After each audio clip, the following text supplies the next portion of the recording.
Hollywood Squares / Brady Bunch composition.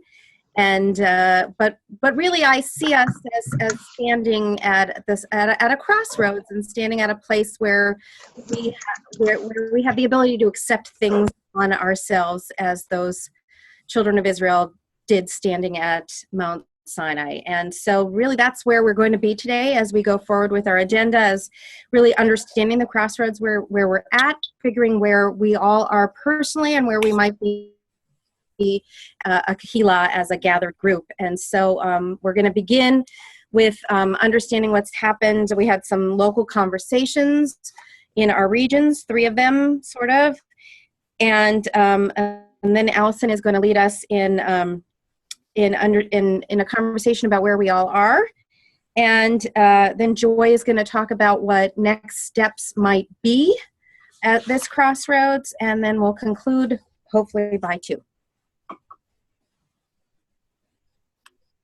Josh. All right, I'm here to report on our meeting with the Cleveland peeps after we talked about LeBron James and the fate of the Cleveland Cavaliers. We got to work, and we had a good conversation. It was our Temple team. We had Melinda Mersak, and who I think is going to join us in just a few minutes, and we had Shauna Nair there. And we had a good conversation on sentencing reform. Enter your meeting ID followed by the pound or hash sign. Okay.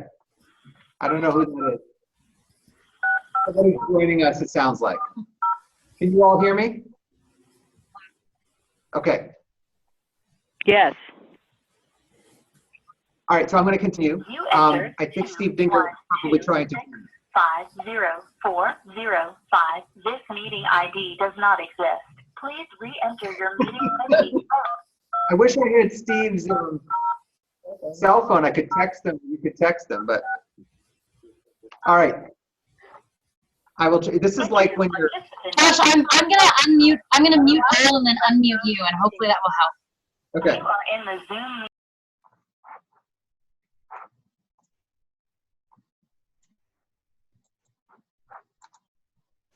Okay, now Josh, we can hear you. Great. Fantastic.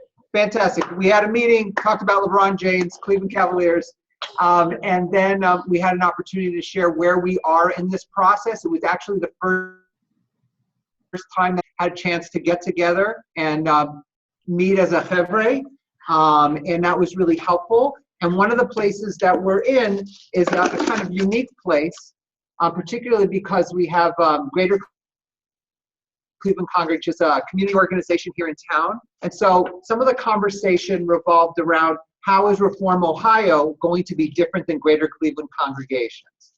Welcome, Sarah Sager. Hi, everybody. And so that was good. And we're all in with Reform Ohio, but there were just questions on how we navigate that, how we might communicate that to our constituencies. Especially if we're doing criminal justice work, and we know GCC, our local broad-based community organization, is also doing criminal justice work. How do we navigate that? How do we explain that? But we think we can work with that and figure out how to nuance that. And that's a different reality than perhaps Columbus or Cincinnati, even though I know there is community organizing going on there as well.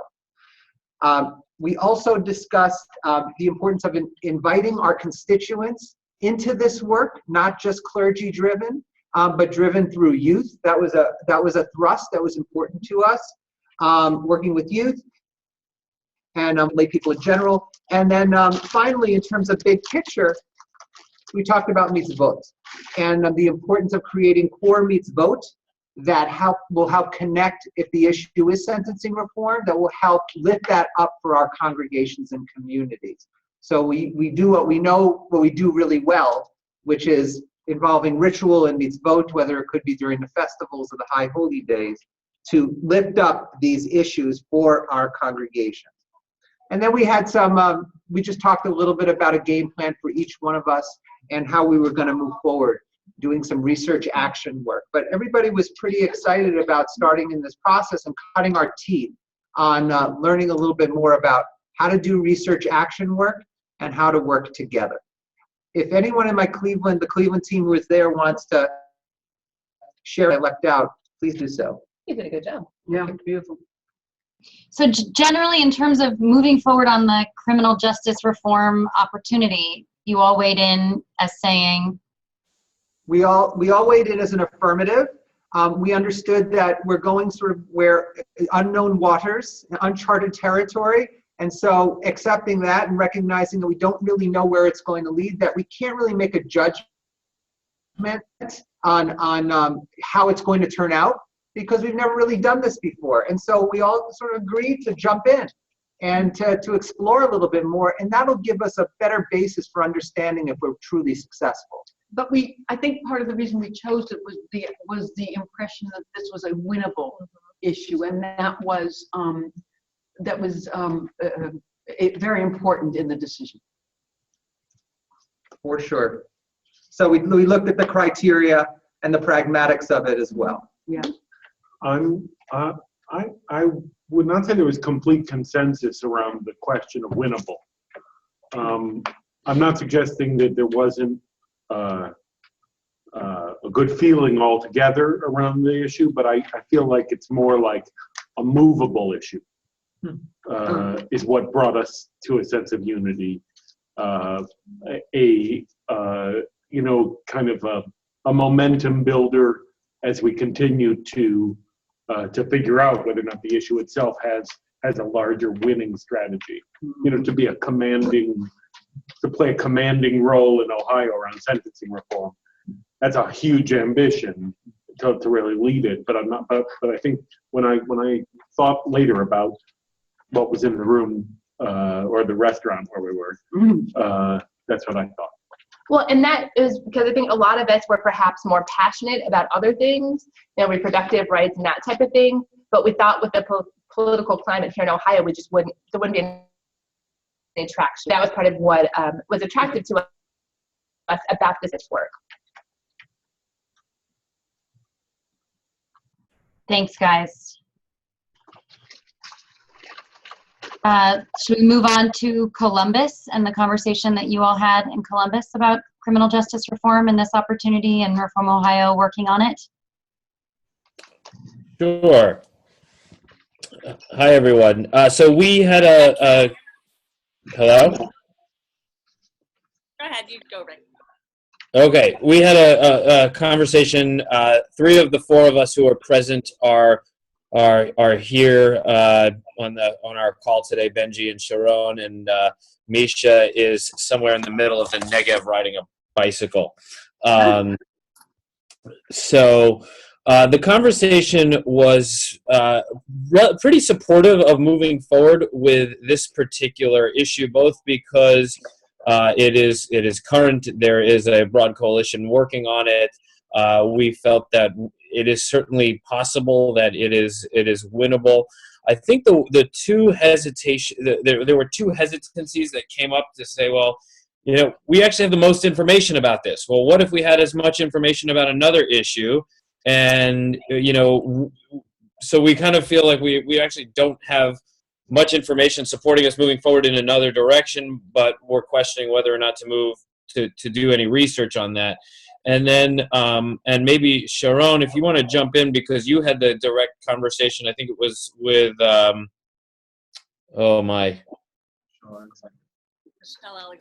Michelle Alexander, thank you. The last name was escaping me for the second there.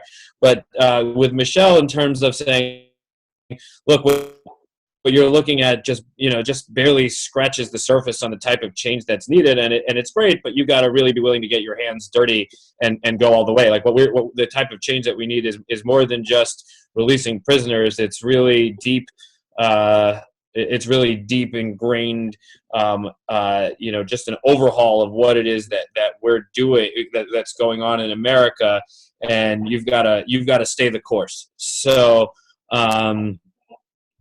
Sharon, is that an accurate reflection? Yeah, it is. And what I would just add is that I had the privilege of sitting down with Michelle Alexander, who lives in Columbus, and I got to connect with her. And her feeling was she sort of grimaced a little bit at the idea of winnability, which maybe is good for us to hear with regard to whatever topic it is that Reform Ohio really sinks its teeth into, because what she thinks really has to happen, and I think this is good information for us, is that we have to see ourselves as helping be part of a larger cultural transformation, which will happen over a long period of time. We shouldn't think that it's going to happen automatically, even if we have small wins and there's some rules shifting that happens through the work that we do. That's a great win right there, but there are so many steps, myriad steps in front of us before there's really that kind of transformation that we all want to see. So she kind of just kept it in perspective for us. Yeah, I think. Oh, sorry, Sharon. I think that was important for me to hear also. That winnability has a very broad definition, and we have to kind of figure out what does a win mean for us versus what does it mean society, as a society. Because I think, as Sharon said, a small win to start could fuel us for these bigger wins that we need down the road. For sure. That's really helpful, and it also informed our conversation with your Columbus conversation, and that was part of our Cleveland conversation too, was that why is this issue important to us? So we don't necessarily have a whole lot of congregants knocking down our doors and saying, can you get my uncle, can you get my cousin out of prison? He's there unjustly or she's there unjustly. But rather, this is a race issue, and it's very, and we see ourselves as a part of that bigger construct.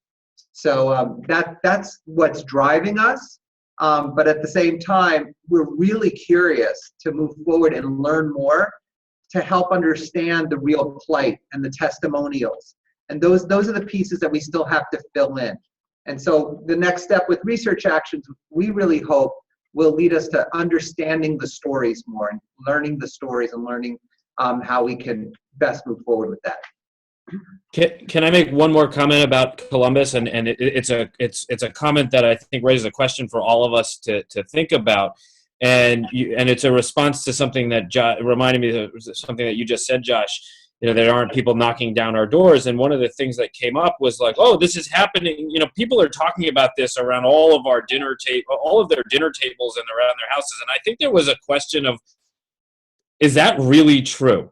Are really people talking about this at their dinner tables, and are our congregants talking about this at their dinner tables? And I think some of us thought yes, and some of us thought less so. So I don't know where we stand, but I'd be curious to know if this is really on people's minds. Not that that should dictate, but I think the question that's a question for how much conversation do we need to have around it, and how much education do we have to provide to the greater to our greater constituencies about it? Because I think that maybe maybe they are talking about it more than they want, but it certainly never comes up in any of my social conversations. It's a great oh, sorry, go for it, Josh. That's where I was going to transition. Go for it. Okay. Well, you do it. We were going to hear from Cincinnati, but Rick, I think we're going to touch on that a little bit later too. Work for each of us. But Sissy, did you want to chime in about Cincinnati? So I don't have a ton of, because in fact I invited people to a meeting. It didn't turn out to be a good time. It's been a very busy time for a number of our colleagues here getting to Israel, coming back from Israel, even though it was not during the conference. But in any case, I did manage to have a few conversations with colleagues. And I think the sense is that this isn't everybody's number one issue, but it's important to everybody in all of the colleagues here, and that for those who it isn't our number one burning issue, really the idea is if something, say it's, heroin or gun laws or whatever it is that is more pressing for a particular colleague, the idea is if we can, get an issue that is winnable for, even though we're still defining that, under our belts, if that gives us the ability to follow other passions further down the line, then we're in. But Sissy, do we get a sense that the Cincinnati contingent, that there is an appetite there? And I mean, I'll extend this to Jan as well, and the College Institute. Is there appetite for this work in general? I mean, I'll talk while Jan is unmuting himself, but my feeling is that Cincinnati in particular, because of the geography and neighborhoods of Cincinnati and the patchwork nature of our city, is that racial issues are really easy to see in Cincinnati. And Joy got to experience that firsthand when she ended up at the wrong Kroger. So, in an answer to Rick's question before we really get there, Meredith and I were sort of saying, is this, she says that she and her friends do talk about these issues, and me and my friends and I do talk about these issues. I know, Jan, did you want to weigh in? Yeah, no, I agree. I mean, is it a significant topic at faculty meetings? I assure you not, but more among the students, absolutely. And you know, I still hearken back to the notion of, you know, racial relations being the crack in the Liberty Bell. It still is. And so it seems to me that, you know, this is a perennial issue. It isn't just a momentary one. Sadly, it's been since the advent of the United States. And the other thing I wanted to say is that I think there's an issue here that may even transcend social justice, and that is that in our culture, I believe it's, and actually larger even than just American culture, I think it's critical that we demonstrate that religion can do things that are positive. Because one of the things that does seem to be a conversation around a lot of tables is that a pox on all of your religious houses, because all you're doing is polarizing and dividing the world and creating anger and war, etc., and that it's critical that there are dissonant voices that make it clear that religion is not just an anachronism in terms of it being capable of inspiring the world to do better than it currently is. Great, thank you, Jan, and look forward to a lot of the opportunities we will have to involve students at the College Institute as well. We've certainly veered into like the next part of the agenda in this part of the conversation, but I think this was really useful because I think Allison now was going to lead us into exploring this a little bit more deeply with a gut check. Yes, thanks, Josh. So we've already touched on this in so many ways, and in some ways, each of you has talked about this.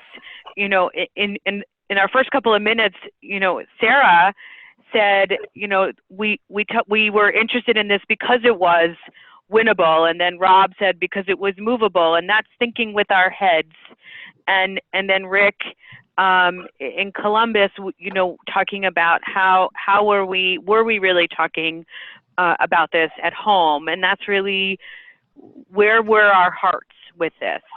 And so we want to talk about our heads and our hearts in this campaign, because if we're going to do this, we want to make sure that we are truly in it. We're truly, you know, hineni and hinenu present for this campaign, because we can find our own narrative. Not that we know that many people necessarily in prison, but that we can find a place for our narrative and our heart to be moved by this campaign, and that we know that we have some moral and value, and our Jewish roots declare that we must do this. Our heart and our head declare that we have to do this. So we know our heads are there. We've made a pretty good case for that. Are our hearts there as well? Joy, do you want to add something to that? I think we should move it to the group to see what people say. I guess the one thing the one thing I'll add, or the two things I'll add, is that the word emotion comes from as an addition to the word motion. We move forward on that which we care about. So it's right to move into a conversation about heart and how driven we are by at the heart level by the issue of criminal justice reform. And I think hearing over and over again, this might not be my issue, but as Allison said, that's a head place. And it's smart to say, no, we will not work on just that which we are all called to. We're trying to do a balance of head and heart, a marriage of head and heart, but that we have to have both pieces in order to move forward. So let's do the gut check and hear from folks about your both what those who are driven and why, and how this fits into the word you used when we were planning last night, Allison, that stuck to me was narrative. How does the story of criminal justice reform or the need for it fit into our Jewish narrative or your individual narratives on this call, and how doesn't it? How might it not be the right thing? Can I begin? Please. My gut in Ohio around criminal justice reform is to a slightly different campaign than this one. This is positioned uniquely, but it goes to the issue of sentencing to death by the state, which is is positioned right now in such a unique way, both morally and legally. And Ohio effectively is in a moratorium, but not legally at this moment. But that's where my gut is, and my activism around criminal justice reform in Ohio has been already. I found some receptive ears in my congregation when we went a little deeper with that, with some action. But I recognize that's not what this campaign is. So I want to say that's where my gut lies. I've found that the broad-based organizing that we've done within GCC in Cleveland was organizing that I felt was uniquely positioned to move criminal justice reform in our community because of the broad basis. And I find myself really curious to see whether or not we're well positioned as a Reform Jewish movement of voices to move on sentencing reform. I will say, though, that the recent organizing that we did here around our county prosecutor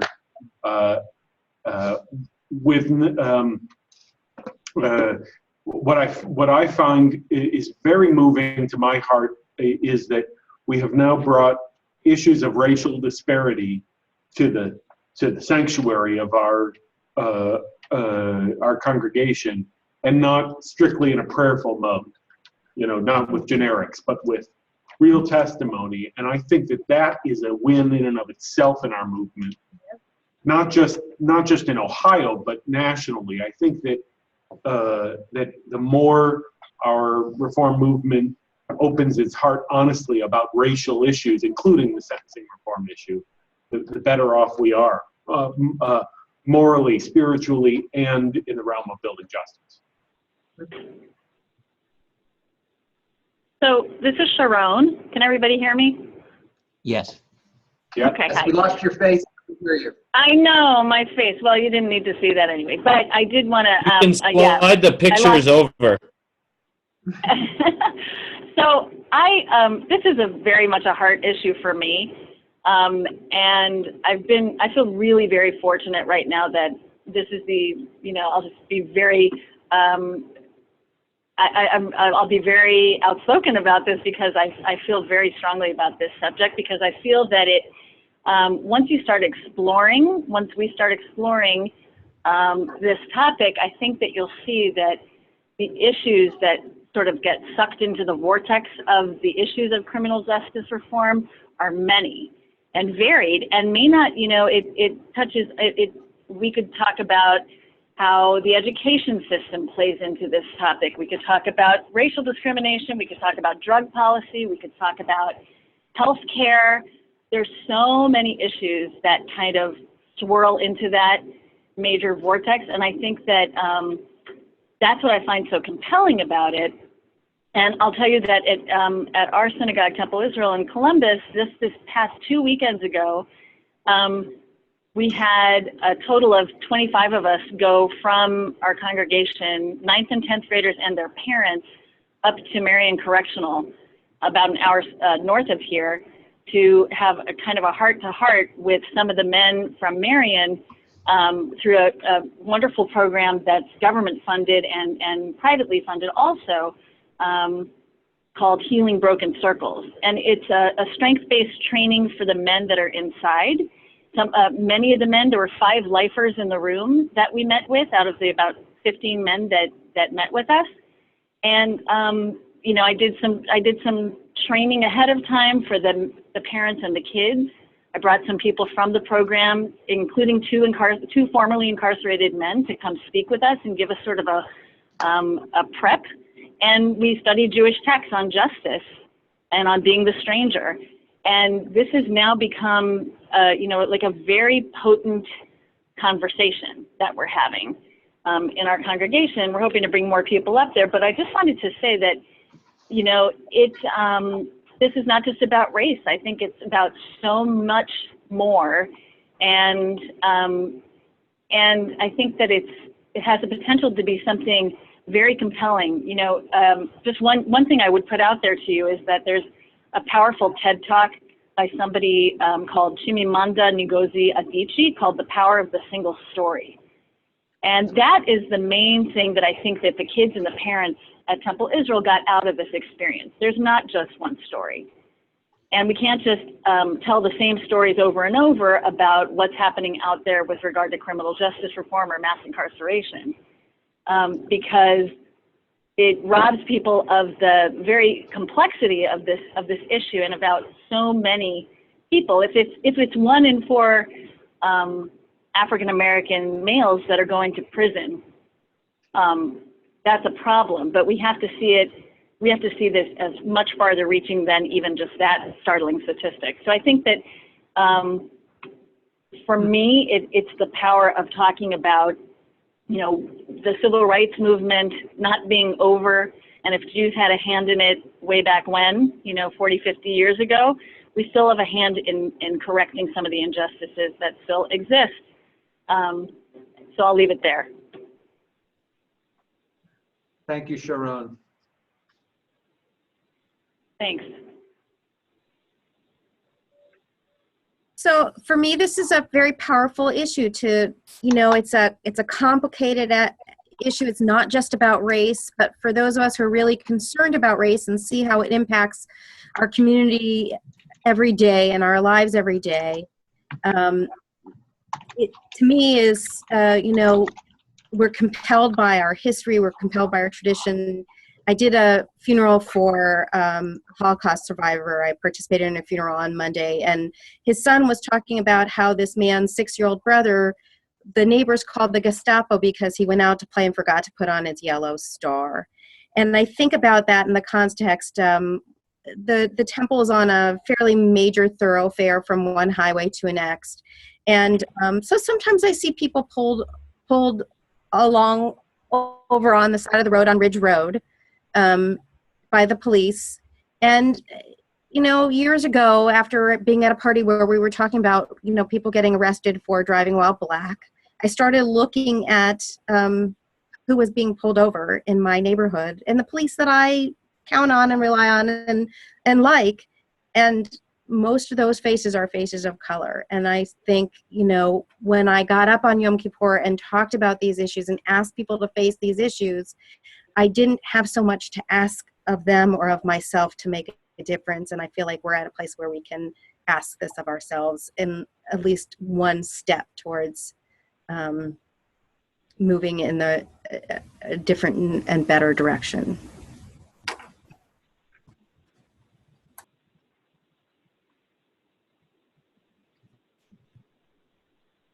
Kind of echoing what Sissy was saying. It feels like a gigantic problem, and to me, you know, I watch TV every night and think to myself, like, there are so many issues in our country. This is one thing where maybe we can make a small difference and feel really good that we can start to make a difference. And just for that alone, certainly that affects my gut and my heart.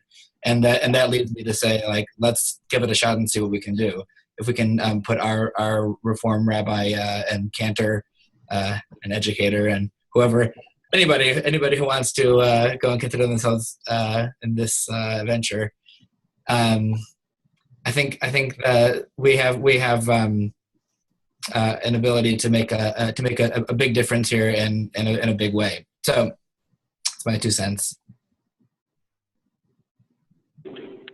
Anyone else want to share their gut, share their heart? I can jump in. I also stood up on Yom Kippur and talked about issues of race, and I think it's an important issue. I mean, I don't want to repeat everything that Sissy said, but I felt really the same way, that what I kind of was speaking in generalizations about imagine if we could do this, X, Y, or Z, what would it look like? And, here we can actually think about what it is to make a difference. And, does it speak? It certainly speaks to my heart. I mean, I think it collectively speaks to a lot of hearts that are sitting around our computer screens here. I certainly think that there are other issues that speak to my heart, certainly just as much, maybe even more, but I'm not even sure that there are any movements working towards them, and so anywhere. And I'm not even sure I want to propose them here, and they may need to be dealt with on a more local basis. But I'm specifically thinking of the drug problem in the state, which I think is incredibly significant. But I don't think really there's much movement towards doing anything about it. So I'm here. I'm all in with this, and I think it would be a huge change based on our historical efforts as a movement, based on where the temperature is currently on a national level, and I think here in Ohio, it seems like there's a unique opportunity that hopefully the stars may be aligned to make an impact. Meaning we came to the table at the right moment. Thanks, Rick. I want to thank everyone who's spoken so far. I want to make sure that we're in a safe space, because so far the tide has definitely been a way for heart and head being aligned to move forward. And I want to make sure that we're in a space that everyone has the opportunity to speak, even those who are not necessarily in the same support system. And so, is there anyone here whose heart is not in it and who is feeling a little bit differently, who wants to share?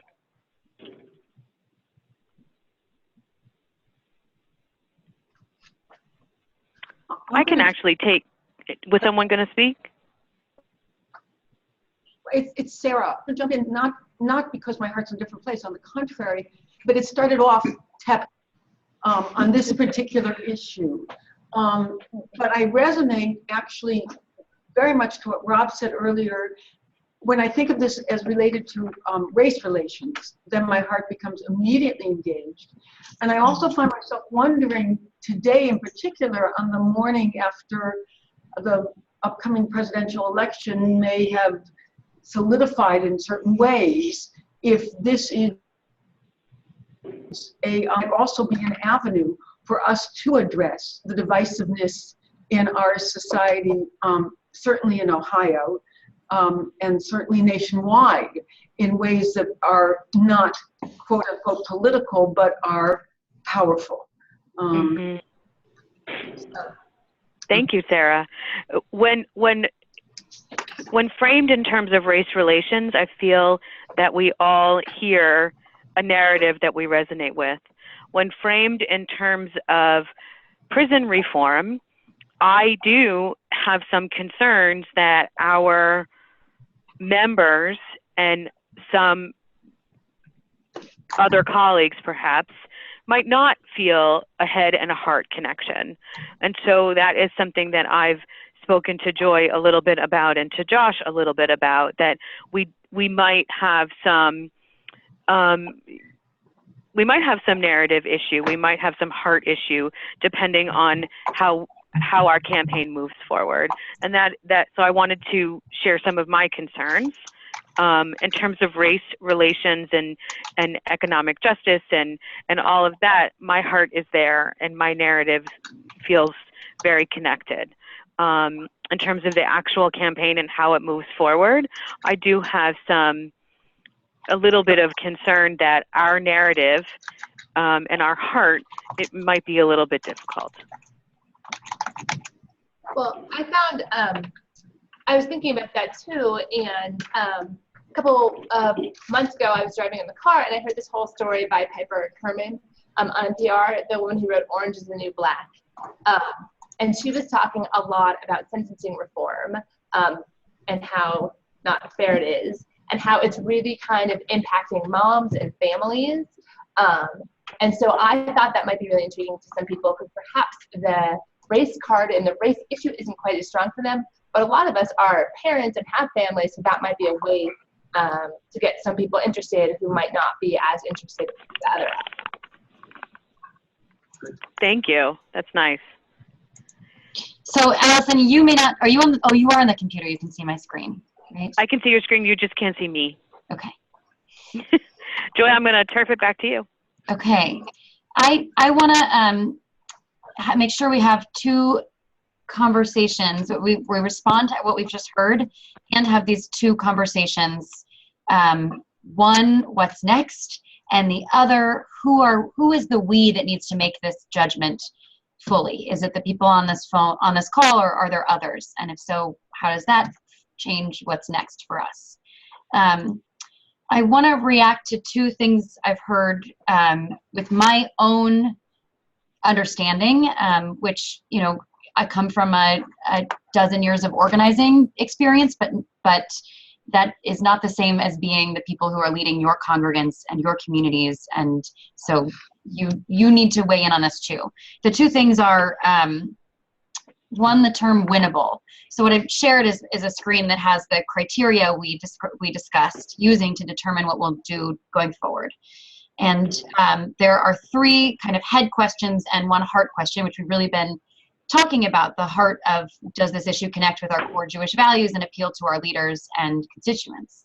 And I think we're hearing a lot of appeal, although I think Allison just added the question of what about our leaders and constituents? And so we need to talk a little bit about who is the we here. But the first question, the first criterion under the head, the strategic thinking we need to do is there an immediate, specific, and winnable campaign? And that I want to just focus on for a second. So in my experience, the way we define winnable has two parts. One is there a yes or a no? Like, is there a way that this can be won or lost? If it's raising awareness, you can't win or lose awareness. But if there's a specific piece of legislation or set of proposals, that can be either one, enacted, approved, created in a law, or rejected, vetoed, not voted on, etc. So that is one way to define winnable, and the other is about sort of on an end of a spectrum, one end of the spectrum saying lost, the other one, is the issue something that has the probability of success and only the possibility of failure, or is it vice versa? And I think we don't take on, I don't know that it's worth anybody's incredibly busy time to take on something that is going to win no matter what. I think we know that there will be some kind of possibility of failure. Otherwise, it's not worth our time. But we want it to be there to be a probability of success and only the possibility of failure, and not the other side of the spectrum where it looks like we'd be more likely to lose than to win, because that's also not a great use of your time.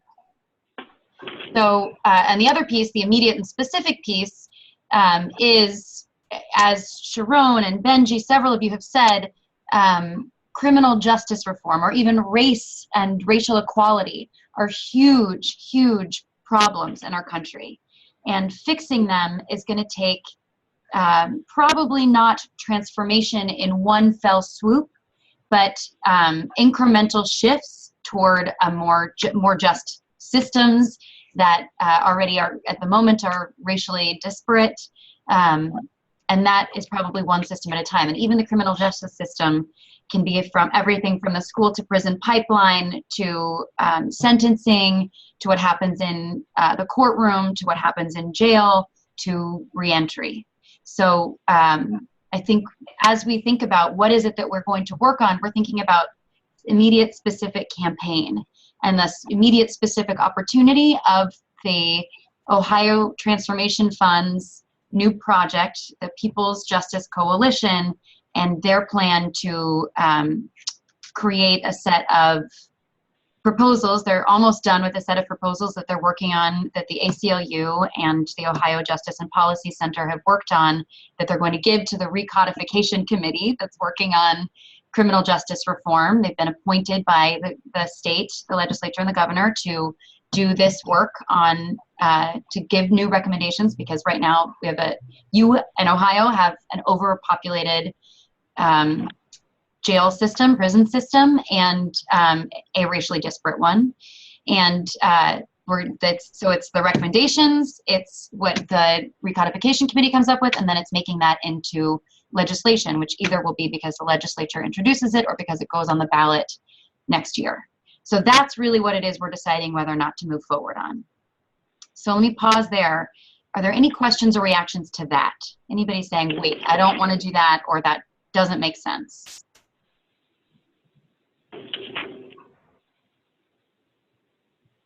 Okay, I will take that as a got it. That makes sense.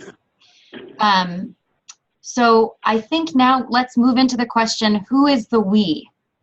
If we are to say, if this group of people on this phone call says, yes, we are moving forward on this campaign becoming ours. We're taking the next steps to meet the coalition members, to figure out how we might participate in the May recodification public hearing meeting, and then the pursuit throughout the summer of a legislative body that will take on these recommendations. Who are we saying is in it? What do we mean when we say yes for us?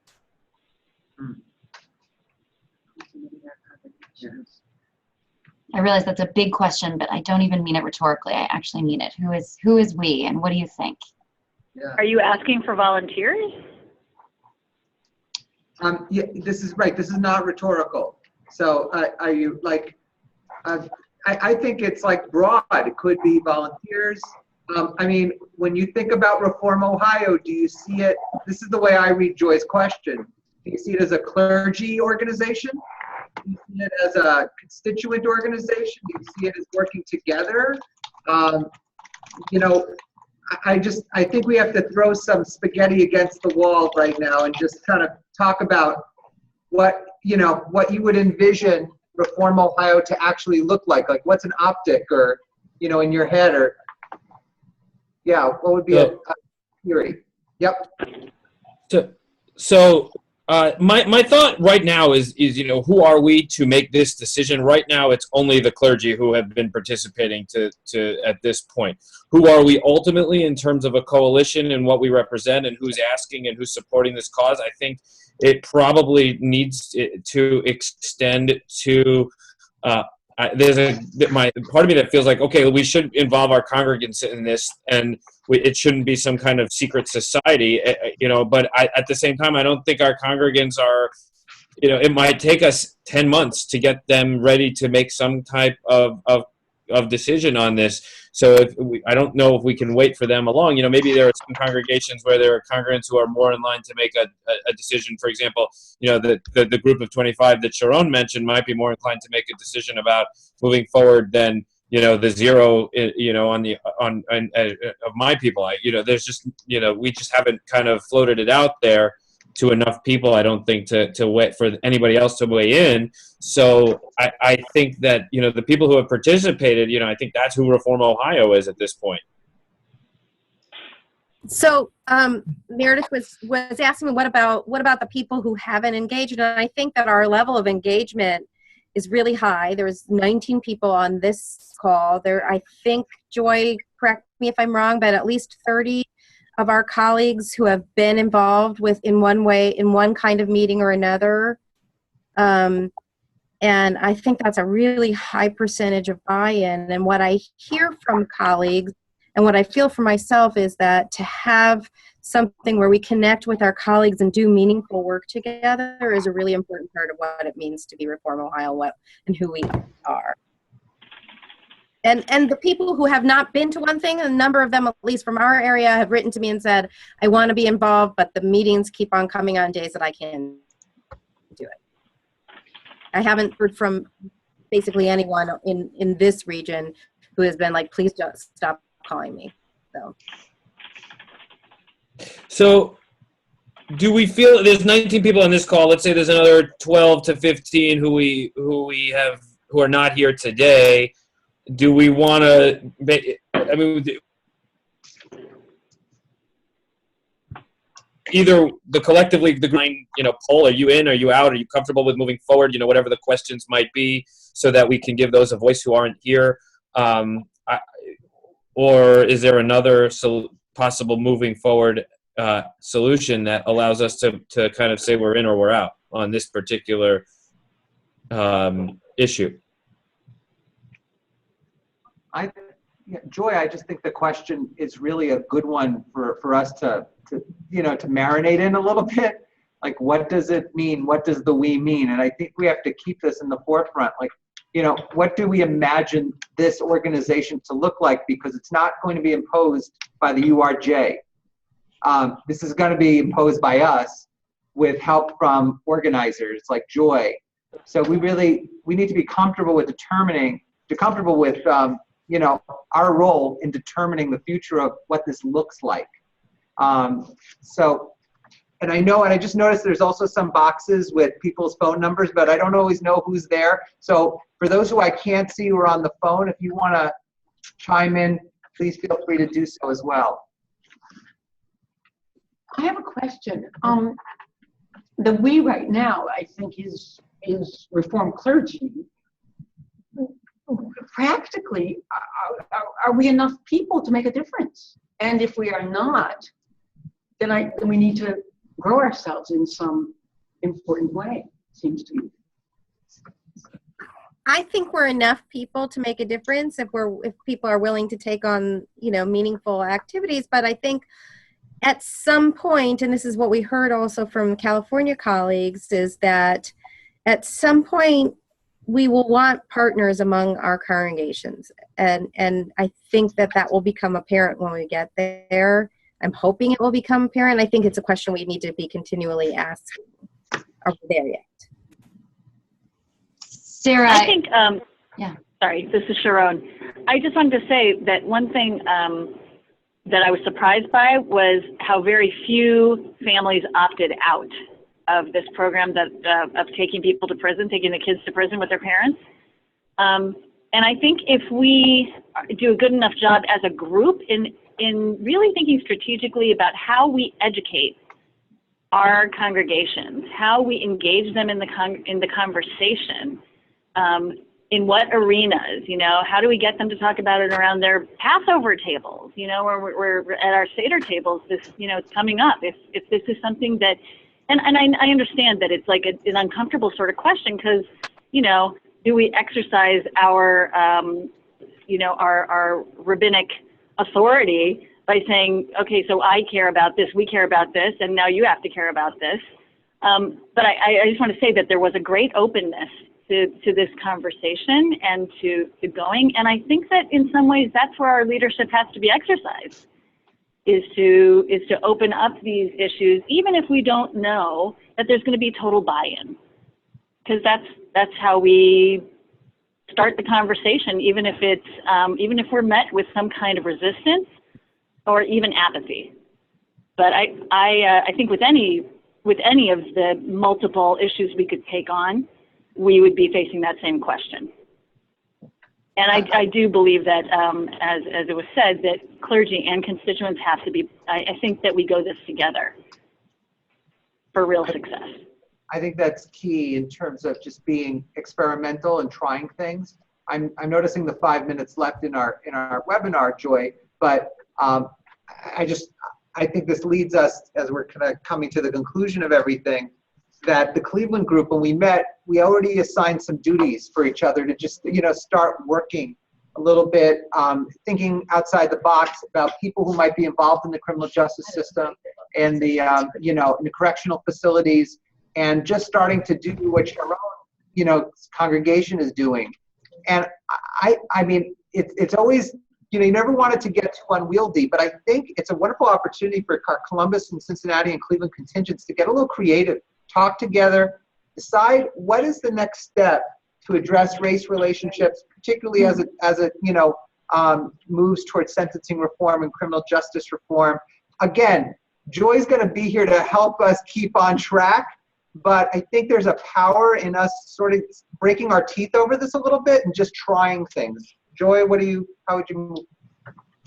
Breaking our teeth sounds uncomfortable. Is that really the right metaphor? I'm sorry. It's a Hebrew expression. Oh. Yeah, it doesn't have to be that painful. Great. Well, maybe we should just say it in Hebrew. It probably sounds better that way. Yes, that sounds right to me. Here's what I think I'm hearing, and I'm doing this in part because we have 3 minutes left and just want to be right.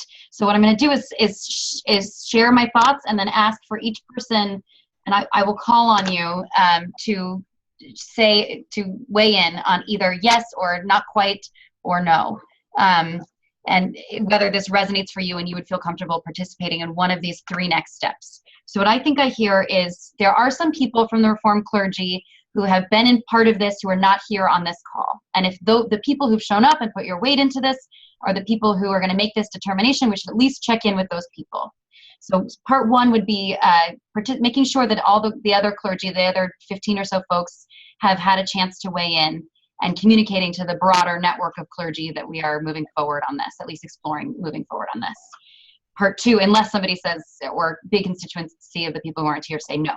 Number 2 is, I actually am picking up on only Sharon saying this, but also Josh mentioned something to me about this from your meeting in Cleveland, the Passover opportunity. That it might make sense to create or at least reflect on how does the Seder and the Haggadah connect to this issue and begin to introduce this into our communities and do the fun, meaningful, deep work of text engagement around this issue via Passover. And the third is local connecting around the issue. So I actually had a phone call yesterday with Stephen Johnson Grove, who came up with, he has people from the coalition, which is very nascent and working right now in preparation for a meeting in May, which I think might be the time by which we want to figure out how we're moving forward and whether we want to participate in this public hearing with the Recodification Committee. But there are local coalition members in each of your communities that you could meet with, as well as determining, are there other people in your communities who would be great for you to talk to? Like I know the Cleveland folks thought of somebody who does reentry work for a living, who's a member of Fairmount Temple. I don't know if everybody would get to meet with Michelle Alexander, but that Sharon made that connection, and the connection to Marion Correctional is awesome. They're also, Stephen himself is in Cleveland, in Cincinnati, so you guys in Cincinnati could connect with him, and maybe the young woman who works for Mayerson, Jordan, who has done Skype calls with Marion Correctional inmates. So those are the 3 things: connecting locally, coming up with something for the Seder table, and connecting to the other clergy who've been a part of this and making sure they're ready to give the go-ahead. So in each of you, I'm going to just say 3 groups of folks, and you'll answer, and then I'll say the next 3. Yes, this sounds right. No, doesn't sound right, or I'm not quite. Ofer, then the Fairmount folks, then the Rockdale folks. You have to unmute yourselves. Is this you cut off for a second. Is this the Cleveland question? Yeah, I said in this order: Ofer, then Fairmount, then Rockdale. Just share yes, no, or not quite. I like everything I've heard. It's my heart is more in it after our discussion today. Awesome, thank you. Fairmount. Yeah, we're in. Yeah, we're good. We're in. Okay, On all three. all three. Awesome. Rockdale? We're in. I'm in. Great. Benji, Rick, then Jan. I'm in. Awesome. I mean, I want to add that I would be interested also in a Shavuot ritual or something that might add to the Passover piece. So not to just stop at Passover. It might be more communal at Shavuot than individual around people's homes. Great. Good point. Jan? I'm in, and actually, Rick said something that sort of triggered what I had been thinking, which is perhaps for the Omer, we could do something if somebody did something on each day between Pesach and Shavuot, it isn't just an event, it's a process.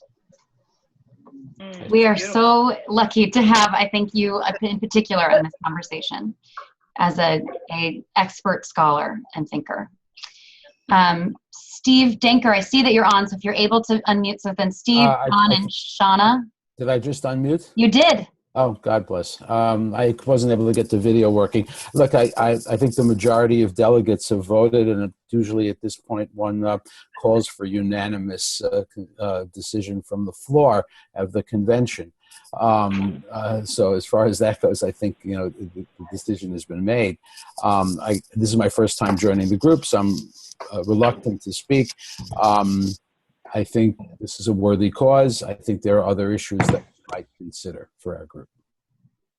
Thank you, Steve. I think it sounds like someone should follow up with you from this call too. And I'll leave that in your ballpark. Great. And return to being quite mute. Thanks for unmuting momentarily. John, Shauna? I'm in. I want to just add one qualification. As I was listening to the conversation, somehow sentencing reform turned into a racial issue. And sentencing reform is not just a racial issue, because sentencing reform, people from all different communities and backgrounds, and we shouldn't just keep it as a Black or Hispanic issue as that. I want to echo also something that Rick said that really just sort of resonated well with me, and the idea Pesach is going to be tough because I might be able to do it around my table, but it's hard to get people to do it on other tables. But like many congregations, we're going to have some sort of study thing on Erev Shavuot, and therefore the rabbis will be able to lead other people in this discussion. It might be a way to find some buy-in in all this. So. Great. This is why we make decisions as a team. Shauna, Allison, Sharon, in that order. Shauna, are you there? Who's there? Shauna, are you there? Let's go Allison and Sharon, and then Okay. anybody else on the phone. I'm in. I appreciate the conversation, and I think that we've brought up some really important points. I look forward to where we go. Great. Sharon? Well, it's pretty obvious. I'm pretty in. But I just wanted to say that in terms of finding materials that we can bring to our congregations, whether it's Pesach, Shavuot, Sukkot, whatever it is, there's two really good resources already out there. Trua just came out with its mass incarceration handbook, which has a ton of information. And I think it's actually just a PDF, which you can get online in print. And then there's also something called the New Jim Crow Haggadah. That's also something you can find online. So I don't think we have to reinvent the wheel, and hopefully that material will be stuff that we can study maybe as a group together and figure out how we want to, give it out if indeed we choose this issue.